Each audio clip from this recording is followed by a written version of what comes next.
Okay. So good afternoon, everybody. My name's David Thew. I'm an executive search and recruitment consultant in publishing.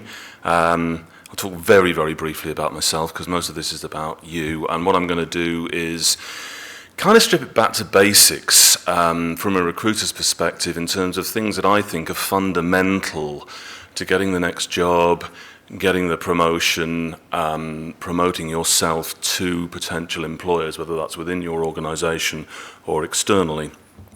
So I'm the managing director of my own company. That's executive search and recruitment. I've been in that trade for 20 odd years. And I've been in online content for 30 odd years, so I predate the internet. I'm a member of the STM Early Careers Publishing Committee fairly recently. I'm a council member of ALPS and a member of its Professional Development Committee. For what it's worth, I'm actually a linguist by background. I'm not a publisher by background. I fell into the publishing market because the first job I happened to get after I trained as a translator was with an online publishing company. So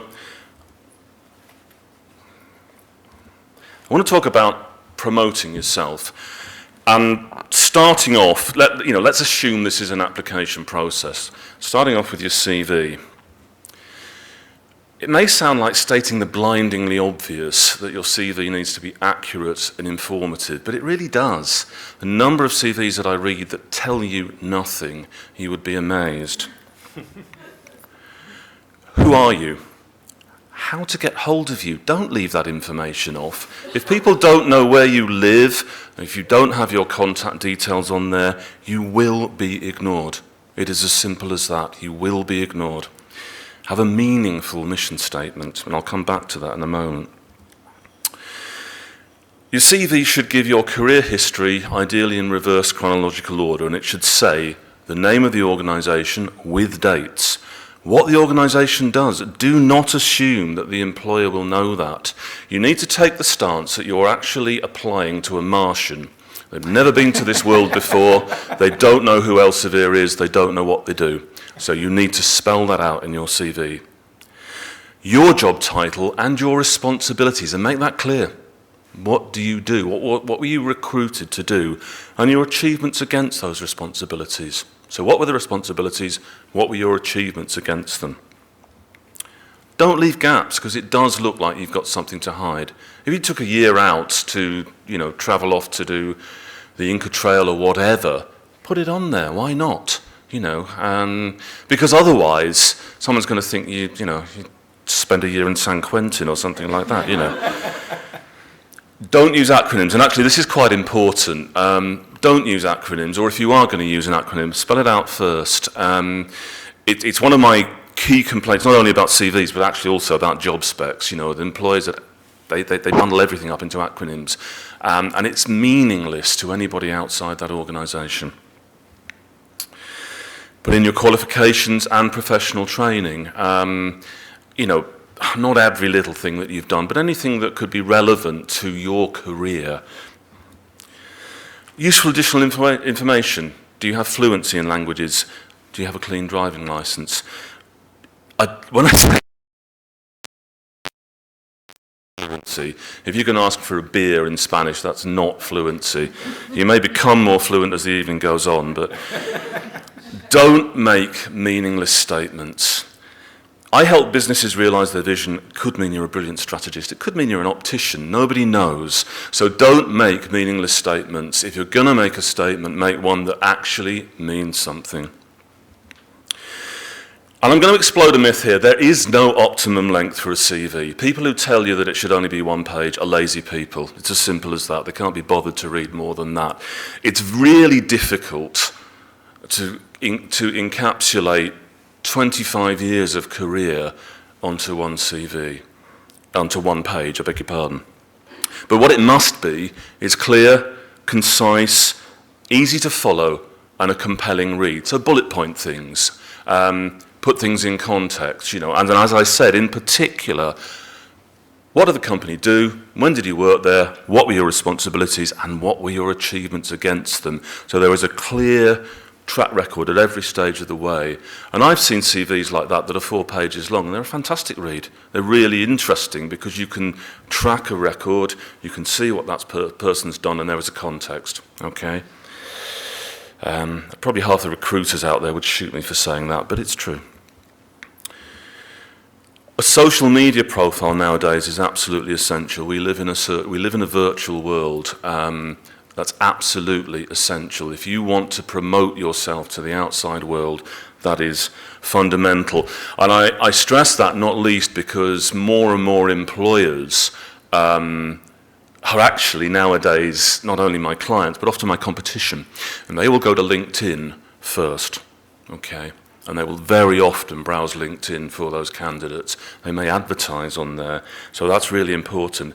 It must be up to date and it must be comprehensive.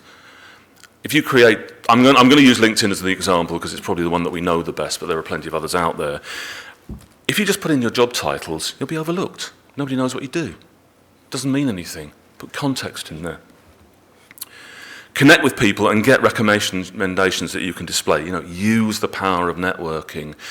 On a service like LinkedIn, you network with one person, you've got at least a third-tier connection to all of their connections. Okay, so you've immediately expanded your network, and that is a significant thing.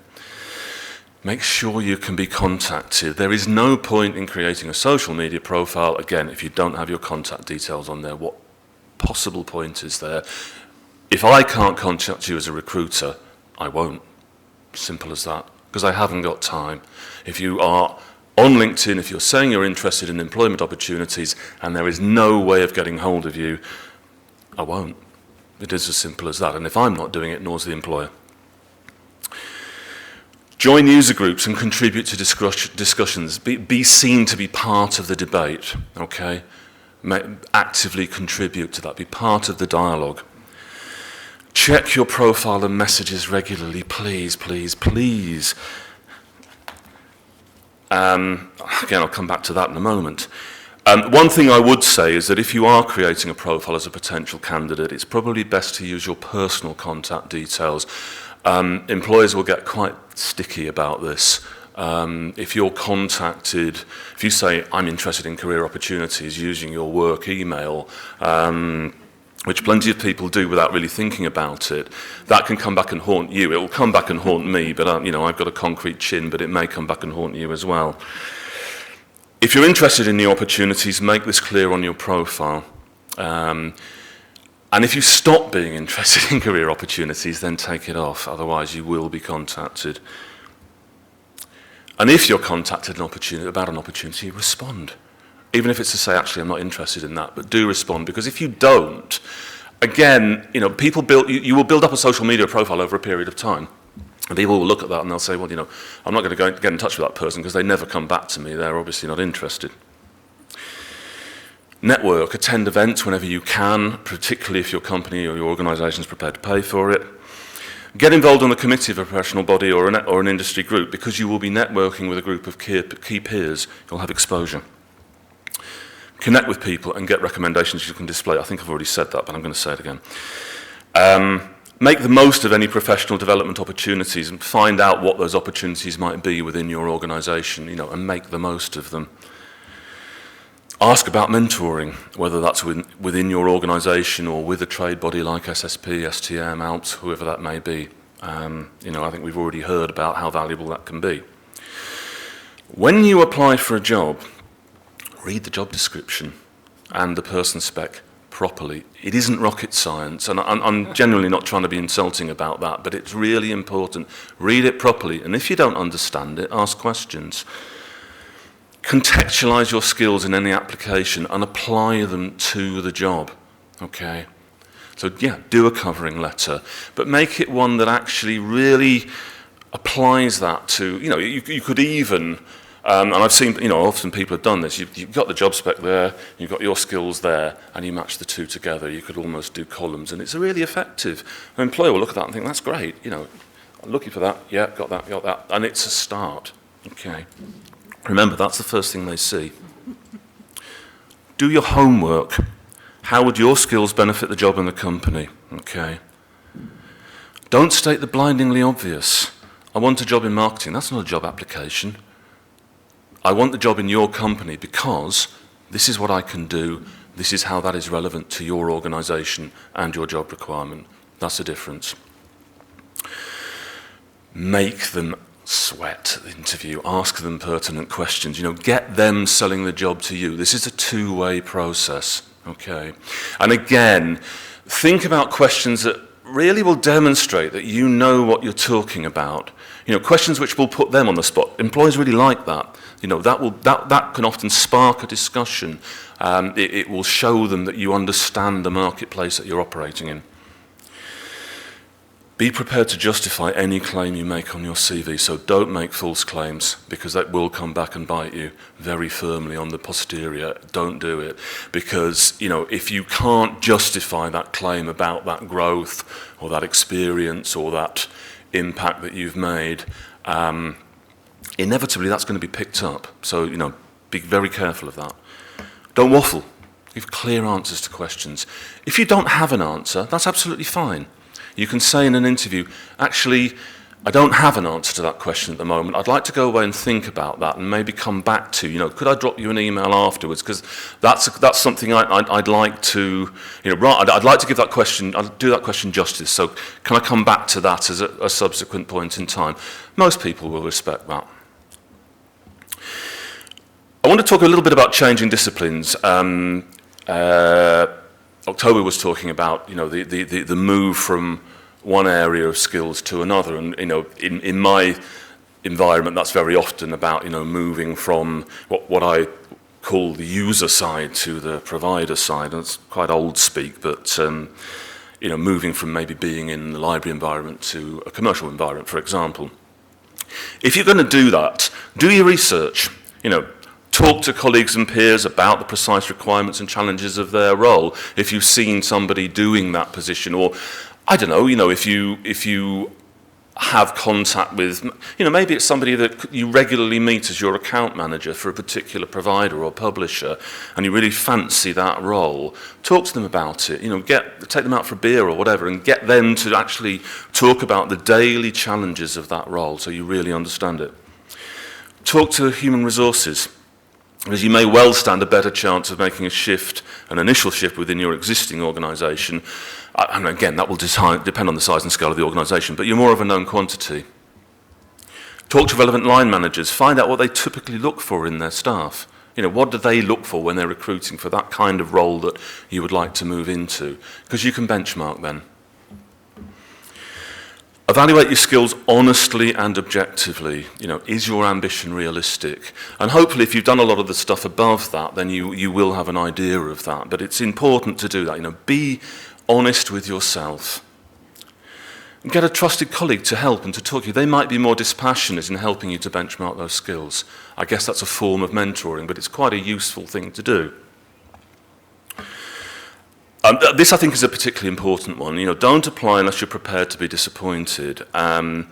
Most employers will take the path of least resistance if they possibly can. It's a fact of life. They've got a limited amount of time. They've got a costed budget. If they can lift somebody straight out of a competitor, particularly in my world, the publisher world, and drop them straight in, that's what they will do. So, just be aware of that. And as I think we've already heard from both October and Peter, take every opportunity to acquire new skills through training. And don't wallow in it. If you get a rejection letter, you will get one from time to time. Take it on the chin. Please don't be this baby elephant sticking his head in the mud. Let's talk a bit about working with a recruiter. I am your recruiter. Seriously, we're not the dark side. There are good and bad in every profession, and I've met plenty of bad recruiters, and I hope I'm not one, but, I've met plenty of good ones as well. When you work with a recruiter, be open-minded, be honest, and be prepared to listen. Because a good recruiter should really help you to evaluate, take a step back from the particular role they're trying to recruit for and help you evaluate yourself and your career and the sum total of that. Don't be browbeaten, do be realistic. You know, so if you go to see a recruiter saying, I want to be this and I want to be that and I want to be the other, and they're trying to say, well, actually, I think you're this. If you really don't think that you're that, then, you know, don't let them push you into that particular role simply because, you know, they've got a client with a deadline and, you know, there's a check at the end of it. But do be realistic, you know, be prepared to listen to what somebody is saying. This, I think, is quite an important one. A lot of people say to me, okay, you know, I'm looking for another job. Can you promote me into XYZ organization? Speculative punting, in my experience, is rarely successful unless it's managed carefully. And what I mean by that is speculative punting through a recruiter. So, you know, if you've got contacts within a certain organization, by all means, make a direct contact. You may well be more successful. In my experience, companies don't like paying a recruiter unless they've really got a specific costed requirement. You know, they don't like surprises. Finance directors in particular don't like surprises. You know, it gets the vein on the temple throbbing. Make the recruiter listen, and it kind of comes back to don't be browbeaten. You know, you're not a round peg for a square hole, and it's important to recognise that. Get them to review your whole career, not just the most recent role. You know, you're the sum of all your experience. Make it a partnership. You're their product, after all. Without you, they are nothing. Keep in touch. Please don't go off radar. You know, if something's happening and somebody needs to get hold of you in a hurry, they need to organise something, they need to talk to you about something, you know, don't go off radar, because it has to be, it's a dynamic process, and it's all about communication. If you get an interview, I strongly recommend that you get a pre-brief from the recruiter prior to that interview, even if it's just to go back over the ground that you've already covered. It's really useful, because you never know what other information might have been gathered during that time. It helps you to reevaluate the job spec, maybe to get some pointers about the company or their competition. So again, you know, you can go there looking much better prepared. Do dry runs for presentations, this kind of thing. You know, make the most of that person. They're going to make money out of you, you know, to put it bluntly, so make the most of that. Don't rely solely on us. It pains me to say that, but nowadays it is a multi-channel process. You know, many employers will use their own channels before outsourcing, so, you know, make sure that you are aware of that. Use things like LinkedIn, use job boards, use those kinds of things as well. Don't expect miracles. You know, we can only be as good as the roles that we are given. We can't create jobs out of nothing. We are ultimately agents of introduction. That's what we are. Okay, we can be hopefully very value-added agents of introduction, but ultimately that is what we are. So a lot of it is also down to you. And just by way of a thank you, I loved this cartoon. I always wondered why you decided to be a dog. I was fooled by the job description. Thanks.